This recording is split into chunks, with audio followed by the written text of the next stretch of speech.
Hi students, welcome to our channel.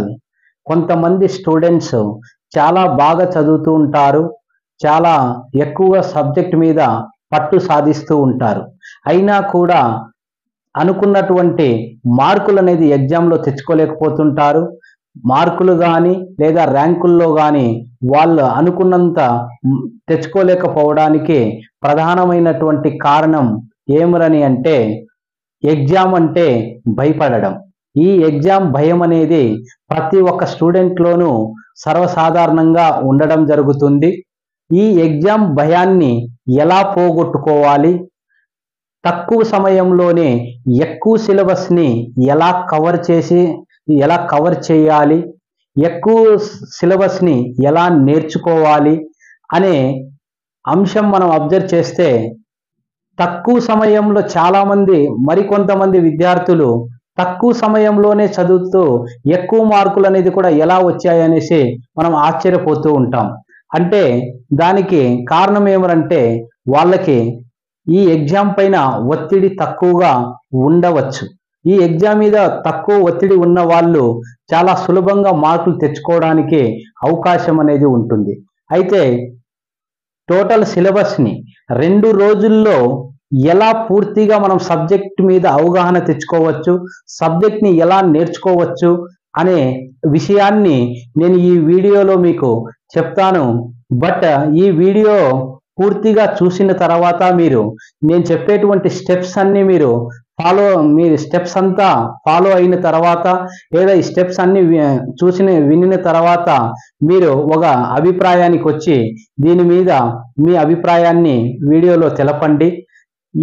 ఎలా మనము ఈ స్ట్రెస్ నుంచి బయటికి రావాలి, ఎగ్జామ్ భయాన్ని పోగొట్టుకోవాలి, 2 రోజుల్లోనే సిలబస్ ఎలా తక్కువ సమయంలో ఎక్కువగా మనం కవర్ చేయాలంటే నేను చెప్పేటువంటి 5 స్టెప్స్ అనేది మీరు ఫాలో అయితే, స్టెప్స్ అనొచ్చు లేదా 5 టిప్స్ అనొచ్చు, దీనిని కన్నా ఫాలో అయినట్లయితే కేవలం 2 రోజుల్లోనే ఒక సబ్జెక్ట్ని పూర్తిగా మీరు అర్థం చేసుకొని చాలా సులభంగా పాస్ అవ్వచ్చు.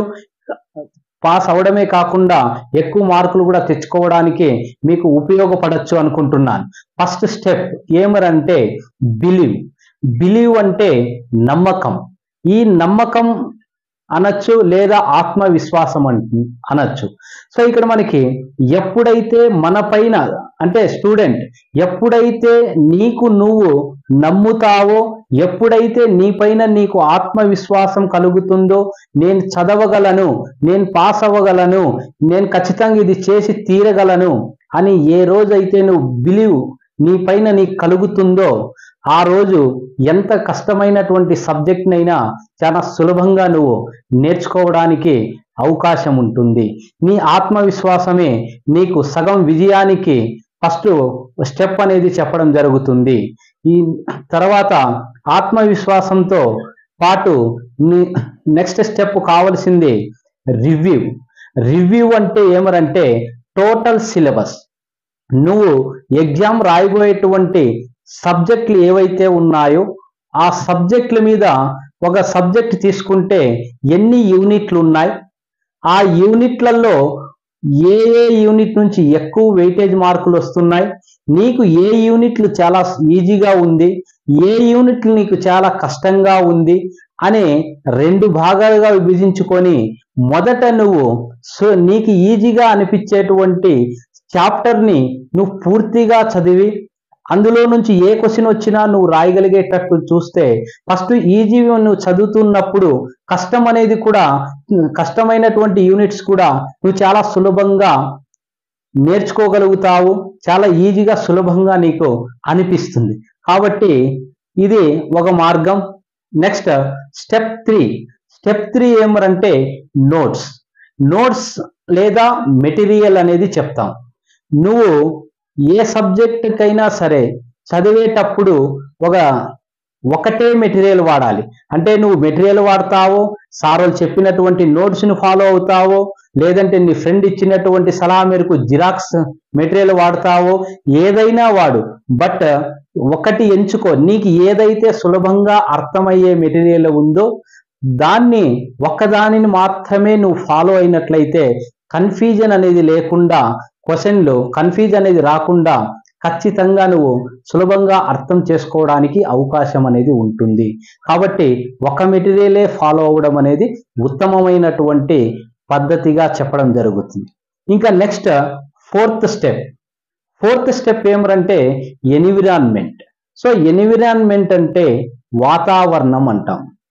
అంటే ఒక విద్యార్థి చదువుకోవాలి అంటే బుక్స్ ఎంత అవసరమో, సిలబస్ ఎంత అవసరమో, అలాగే వాతావరణం అనేది కూడా అంతే అవసరం అని చెప్పడం జరుగుతుంది. అంటే మనకి చదివేటప్పుడు డిస్టర్బ్ అనేది కలగకుండా ఉండే విధంగా వాతావరణాన్ని అనేది చూసుకోండి. అంటే మీరు చదివేటప్పుడు మీరు దేనికి దూరంగా ఉండాలి? టీవీకి దూరంగా ఉండాలి, మీ మొబైల్ అనేది దూరంగా ఉంచాలి. కేవలం మీకు చదువుకోవడానికి ఏమైతే అవసరం ఉందో అది మాత్రం తీసుకొని మంచి ప్రశాంతమైనటువంటి వాతావరణంలో మీరు గనక చదివినట్లయితే మీకు పాజిటివ్ వైబ్రేషన్ అనేది ఎన్విరాన్మెంట్ ఇస్తుంది, పాజిటివ్ థింక్ అనేది ఎన్విరాన్మెంట్ అనేది కలిగిస్తుంది. కాబట్టి మీరు మంచి ఎన్విరాన్మెంట్ గన మీకు నచ్చిన ఇష్టమైనటువంటి ప్రదేశం ఏదైనా సరే దాన్ని ఎంచుకోగలిగినట్లయితే అక్కడ మీరు ఎక్కువసేపు కూర్చోగలుగుతారు, కాబట్టి ఎక్కువసేపు చదవగలుగుతారు. కాబట్టి అలాంటి ప్లేస్ని ఎంచుకొని మీరు చదవండి. 2 రోజుల్లోనే మీరు అనుకుంది చేయగలుగుతారు. అదేవిధంగా చివరి స్టెప్, లాస్ట్ స్టెప్ అయినా చాలా ఇంపార్టెంట్ స్టెప్. ఆ ఇంపార్టెంట్ స్టెప్ అంటే టైం టేబుల్. అంటే పైన మనం చెప్పుకున్నటువంటి 4 నెరవేరాలి, అవి ఇబ్బంది లేకుండా కొనసాగాలి 2 రోజులు అంటే టైం టేబుల్ అనేది నువ్వు ముందుగా నిర్ణయించుకోవాలి. అంటే టైం టేబుల్ ఎంత మనకి హెల్ప్ అవుతుందంటే మనం అనుకుందన్నీ సాధించాలి అంటే ముందుగా మన దగ్గర టైం టేబుల్ అనేది పక్కా ప్రణాళిక వేసుకోండి. ఎన్ని గంటలు చదవాలి, ఏ టైంలో చదవాలి అనే అంశాన్ని గన మీరు అబ్జర్వ్ చేసుకొని ముందుగా టైం టేబుల్ గన వేసుకొని చదవడం అనేది స్టార్ట్ చేస్తే మీరు అనుకున్నటువంటి సిలబస్ని, మీరు అనుకున్నటువంటి సబ్జెక్ట్ని చాలా తక్కువ సమయంలోనే ఎక్కువ మార్కులు అనేది సాధించగలుగుతారు. ఎయిదర్ మీరు బోర్డ్ ఎగ్జామ్స్ అయినా రాయండి, లేదా ఏవైనా కాంపిటేటివ్ ఎగ్జామ్స్ అయినా కానీ టైం టేబుల్ అనేది చాలా ఇంపార్టెంట్ అనేది చెప్పడం జరుగుతుంది. కాబట్టి ఈ 5 స్టెప్పులు మీరు గన ఫాలో అయినట్లయితే ఖచ్చితంగా మీరు మంచి మార్కులతో చదివి మంచి మార్కులతో పాస్ అవుతారనేది అనుకుంటున్నాను. ఈ వీడియో గన మీకు బాగా నచ్చినట్లయితే సబ్స్క్రైబ్ చేసుకోండి, మరిన్ని వీడియోస్ అనేది మిస్ కాకుండా ఉంటుంది. దాంతోపాటు ఈ వీడియో గన నచ్చినట్లయితే లైక్ చేయండి, ఇంకా నలుగురికి షేర్ చేయండి. Thank you.